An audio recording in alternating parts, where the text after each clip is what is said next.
new account called mylanscape. I plan on sticking to the free-to-play areas of RuneScape, but allowing myself use of members' skills and members' quests, and any members' content within the free-to-play areas. Basically, the main goal for the series is to just kind of have like some good background content for while you're playing RuneScape. You can have this open in another window and not have to worry about following along too closely. I don't really plan on having any huge long grinds. Basically, the only long-term goal I have at the moment is completing all the free-to-play quests and any other quests I can complete within the free-to-play areas. As far as short-term goals, when I was a kid, I thought black armor was like the coolest, even though it only takes like level 10. So the short-term goal is to get a full set of black armor and the scimitar that goes with it. Limiting myself to the free-to-play areas, but allowing myself to complete some of the members' quests could lead to some conflict. Maybe like a quest will lead us outside of the area. I'm not sure how I plan on taking those yet, but I really would try to keep myself from leaving the free-to-play areas.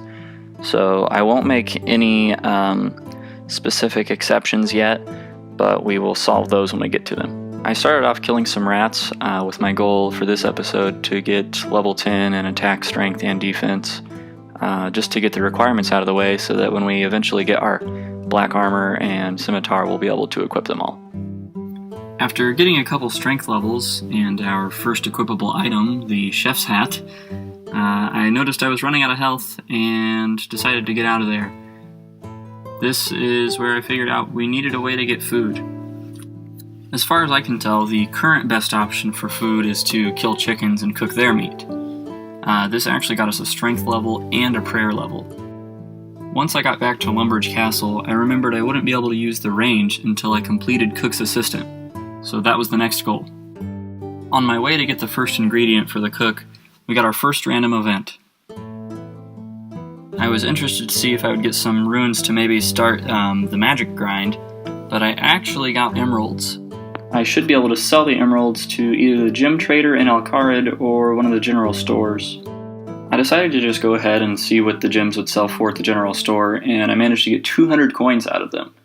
I was only able to sell one though, because I didn't really feel like world hopping. First, I went ahead and got the bucket of milk. Next, on my way to get the grain, I ran into an imp and decided now would be the time to start collecting beads for the quest later on, because just grinding specifically for those would kind of suck. Next, I ground the grain into the flour that I would need for the cook's assistant, and on my way back to the castle, I went ahead and picked up a woodcutting axe, A, to train woodcutting, and B, because we're still just punching goblins to death, so I'd rather have some kind of weapon.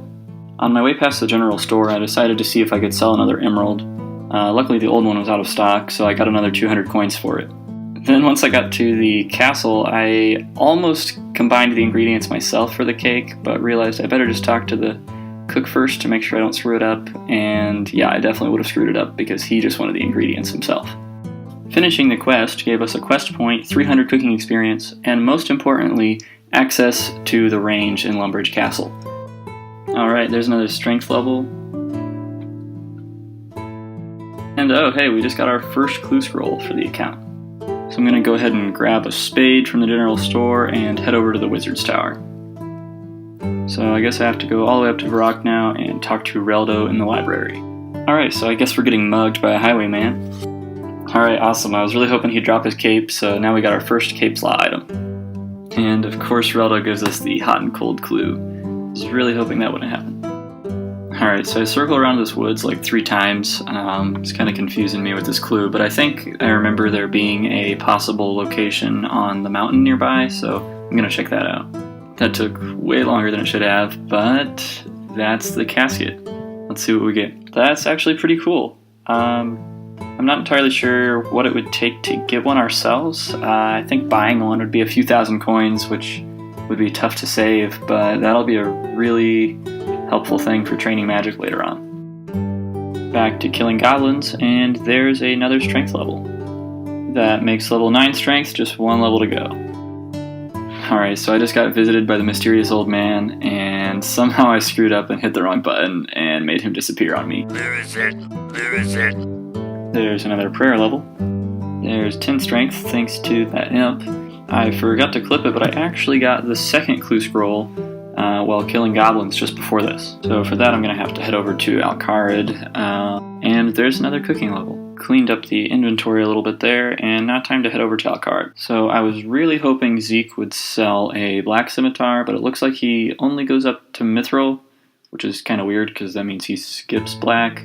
But I'm just going to go ahead and get the steel one for now. I'm going to go ahead and grab these boots here. They're going to be our best in slot item for quite a while, unless I decide to do the Stronghold of Security. I'm not really sure how you get boots in members, but that'll also be an option. I didn't realize how expensive armor is going to be. I guess I'm just going to go ahead and get the iron plate legs for now. At least I know he sells better ones, but I really can't afford the steel ones at the moment. Alright, let's go ahead and get this clue scroll done. Okay, wow, I got the casket right away. I'm gonna go ahead and wait to get out of this scorpion nest to see what we got. Okay, that's awesome. That actually is kind of crazy that worked out that way, since I just decided not to buy those. But hey, that saves like 1,000 gold for us. Here's a quick little montage of the requirements for steel. And now I got level 5 attacks, so I can wield the steel scimitar.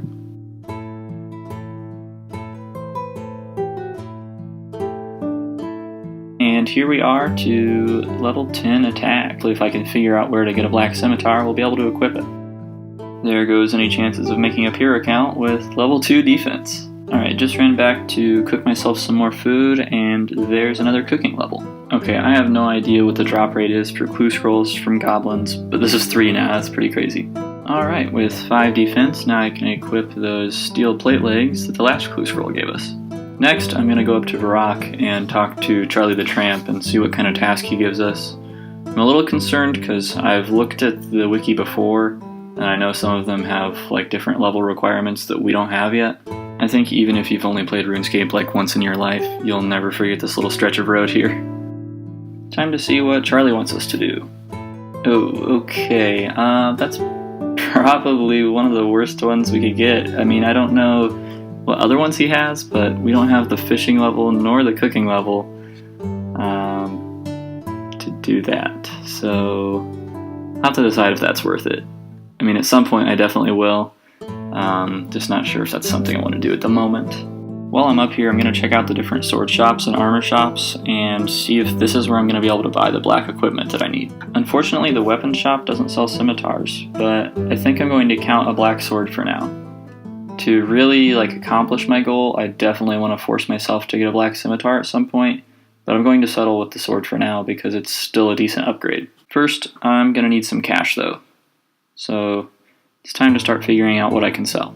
I actually completely forgot, I still have some emeralds left from that random event earlier, and I'm going to see if I can sell one of these extra red beads I got. The emeralds still sell well, but it turns out red beads are pretty much worthless as an Ironman. I got kind of sidetracked for a minute and got another defense level. Okay, so I got the black sword now, so that's a pretty decent upgrade. Unfortunately, it looks like plate bodies are really far out of the price range for a while. I think I might end up working on smithing and mining here soon, because anything would be better than nothing at the moment. I can make myself an iron plate body in no time. I got really sidetracked again, so instead of showing a bunch of clips of me running in circles deciding what I'm going to do, I'll just tell you that's basically what I did. So now I'm going to do a bunch of fishings and hopefully get to the pike requirement for Charlie the Tramp.